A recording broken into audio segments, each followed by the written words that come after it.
Hello, everyone. Welcome to this week's webinar. We're here at Tiffany Beach Golf Club in Kansas City, Missouri. Brenndan Cooper and myself. We're brought to you by Medicus Golf and Kick-Ax Golf. If you have any questions, be sure to put those in the sidebar, and we'll get to that after we've covered today's topic. So today we're actually going to talk about red, yellow, green lights and how they affect your golf game and how they're going to affect your scoring. So why don't you go ahead and start us off, Brenndan? Well, when we talk red, yellow, green, it's the way to look at the shots you have in front of you. So if it was a green, what we'll say green light, well then, not much trouble. The shot fits your game. If it's a yellow, then you need to probably take a little bit of caution. If it's red, then you need to be very cautious and take what the golf course will give you, kind of thinking there. Right, and it's kind of like stop sign, stoplights over here. Red, stop, green, go, yellow, go faster. Is that what they mean? Yeah, go ahead. Great. But so let's say you're somebody that is a fader of the golf ball, and you have a left-hand pin on your approach shot. That is not a green line. Exactly. Okay? That is not a green line. You're going to look at it as a yellow. You're going to cautiously play to the side of that. Yeah. And vice versa. If you have a right-hand pin in your draw, if you are, and you see this all the time, especially with par fives. You see groups waiting in the fairway to hit the green, and the green's 320 away.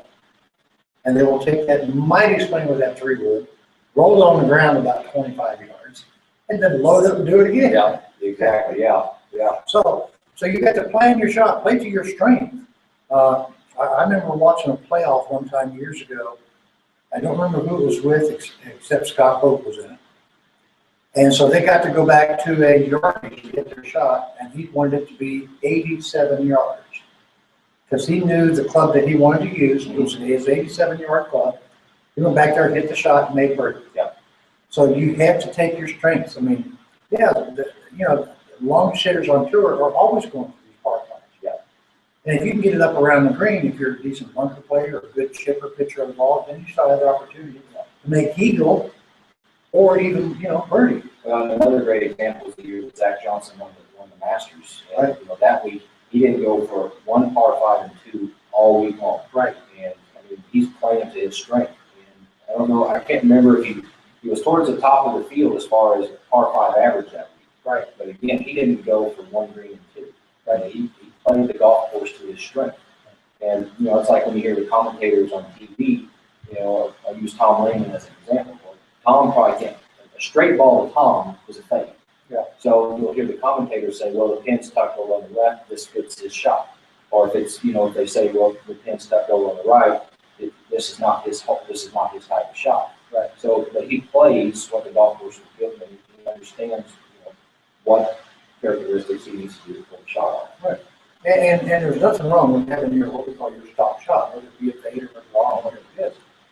When you're practicing, we would encourage you to try to hit all different shot shapes, right? Because the better you can get at that, then the better you become at controlling your hands and controlling this club face, right? Exactly. So if we can get really good at that, we're good to go.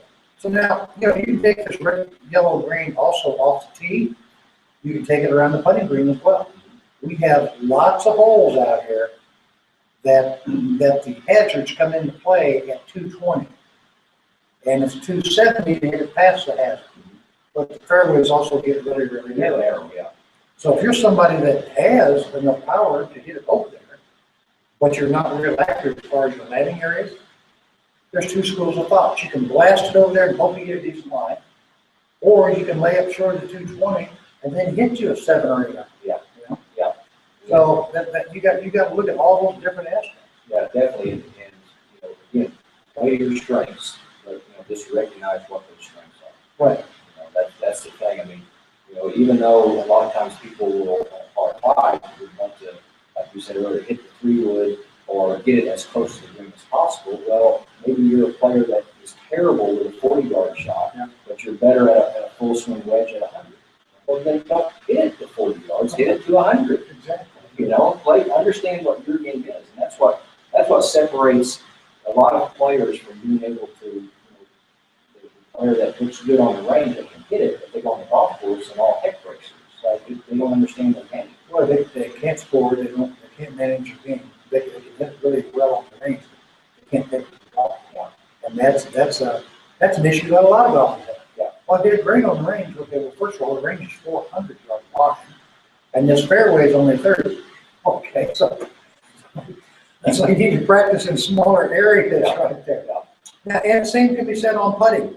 You know, when you're hitting your approach shot to the green, if you're someone that likes left to right putts or right to left putt, you need to try to leave yourself a putt that goes to your strength. Once again, exactly. You know, so it's all part of course management, charting out the course you're playing and knowing where to hit it with all those different things. And then also knowing, you know, when to be aggressive on the putt and when not to be aggressive on the putt. You know, if you've got a 20-footer slick side hill or downhill, then you probably don't want to get too gutsy with it, you know. You know, again, it's understanding, you know, what's the situation in front of me and what do I need to do to maximize my margin of error on my score. Right. Well, I mean, it's like the kids the other day when we had them out there playing football. You know, and they all had that, I don't know, 2 foot, right? At the most. Okay, and the first 3 missed it. Yeah. Because they tried to baby it to the hole. That just broke right out. Yeah. So guess what the next session was? Putting. Okay. Let's learn a little speed control here. Yeah. So, I mean, I think we've covered most of those. Just, again, think in your mind, is this a go zone shot? Is it playing a little more conservatively? Or I just plain hit it a different way? Yeah. Well, and, you know, another thing that we can look at too is you can also check the red, yellow, green. You know, also look at the lights. If you're in the rough, you know, everybody, if you hit it and you're 150 yards out from the green, well, everybody always grabs a 150 yard club. Right? They don't look at the light. So, you know, if the ball's sitting on top of the rough, well, that's more or less a green light. You know, make whatever stance adjustments you need to make, but you know, the grass shouldn't affect it too much. But as that ball starts going down in that rough, now all of a sudden you're going yellow, and if it's buried at the bottom, you're going red. Well, you know, if that ball is setting up on top of the grass, you have to remember, in most golf strokes, we want to be going down this way. When that ball's setting up, you don't want to do that because it's going to hit high in the face and you'll wind up short. Yeah. So with those, you have to feel like you're swinging along the top of the grass, but then use your normal club. Exactly. Yeah. So we got a couple of questions here. Let me go over here and check them out. All right, so our first one is from John. It says, I have difficulty squaring the club face. I'm taking lessons from Golf Tech that encourages me to square with my body turn, and I see other teachers suggesting a forearm rotation. Which of these do you advocate? Well, with you know, I know what we see a lot of times. I mean, you know, we want players controlling the face, you know, through the hands. I mean, that's how, you know, if I hold the club in my left hand here, now if I just start turning my left wrist and left arm, well, that club face is going to start moving with it, right? So, you know, we definitely want our players to feel and control the face through the hands, understand what it takes, what the feel is, if the face is, what it feels if the face square, what it feels if the face closed. And that's where you're going to start getting a better sensation. You know, if I'm using a lot of body, yes, we have to use the body, but we don't necessarily want that being the actual factor as far as controlling our start lines with the face. Right, and that's all about, you know, key number 5, which is club face control. And you have to remember that the only thing holding on the club is your hand. So if you can control what your hands are doing, primarily your body will do what it needs to do. But you can look at it like this. I mean, if you had a club like just stuck in your navel, and you turn back and you try to turn through. Well, this is square because I've got it stuck in my navel. But where is it relative to the ball on the ground? So there's only one place that this is actually square, the way I'm standing right now, which is like this. And that's right in the middle of it. So forward of that, the face is going to be closing. Behind that, this way, is going to be the face opening. So the body plays a huge role, but its role is to primarily transport the arms and hands. Yes. Okay, so on short game shots, it is maybe a little more body control because you don't need the speed, the power, you're trying to do more finesse. Right. But again, if you train your hands to control that face and let them do all these different things and just do exercises and drills. I mean, swing the ball and feel like the face is square. Swing the ball, feel like you've rotated it a little bit close. Swing the ball, feel like the face is pointing to the right. Yeah.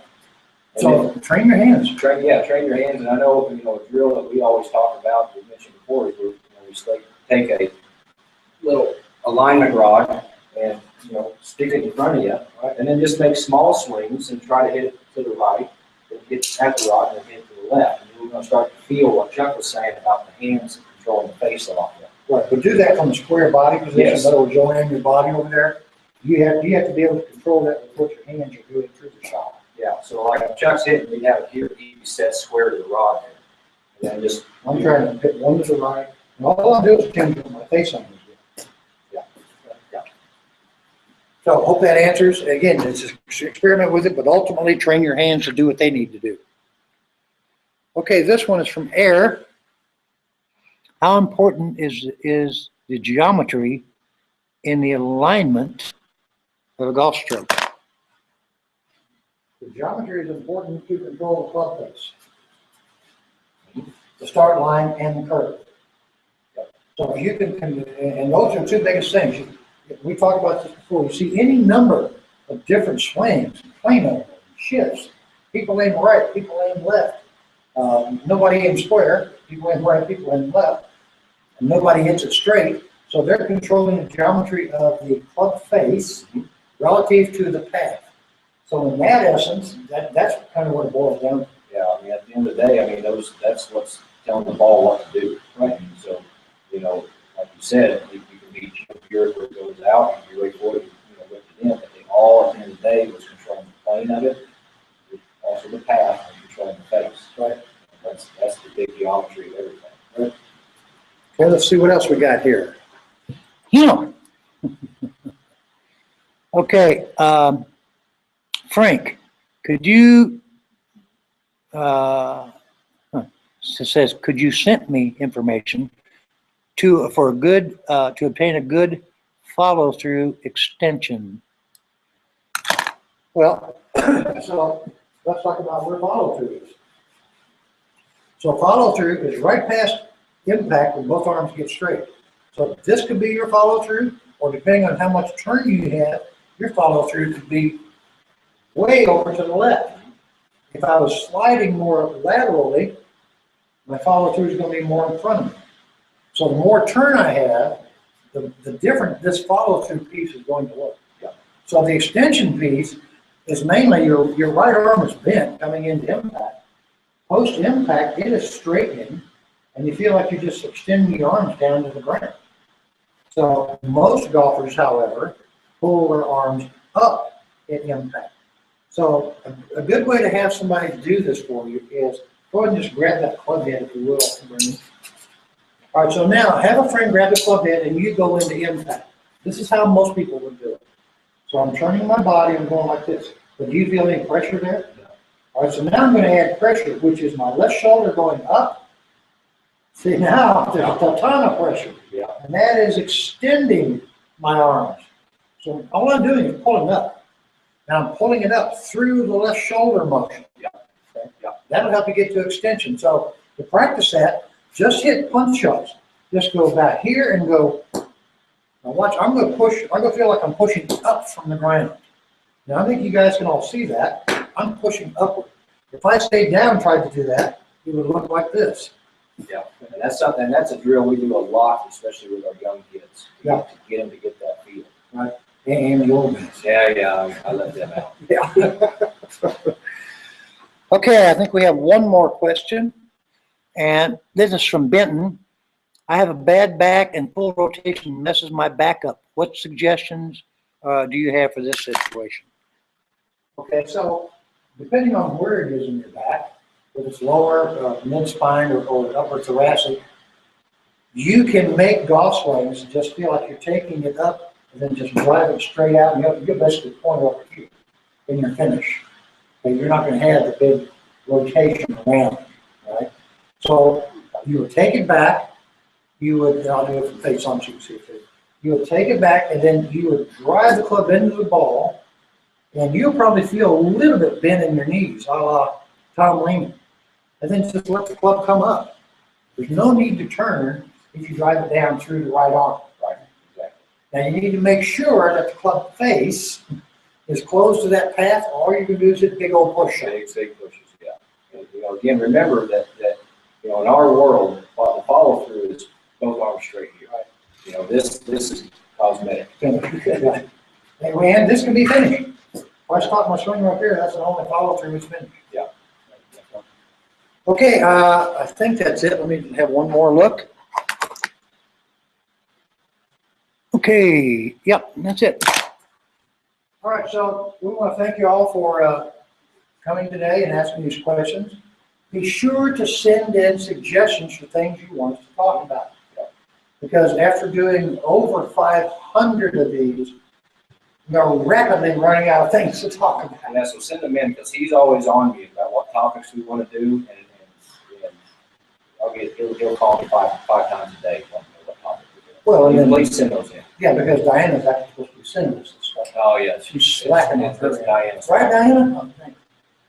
So anyway, until we see you next time, later.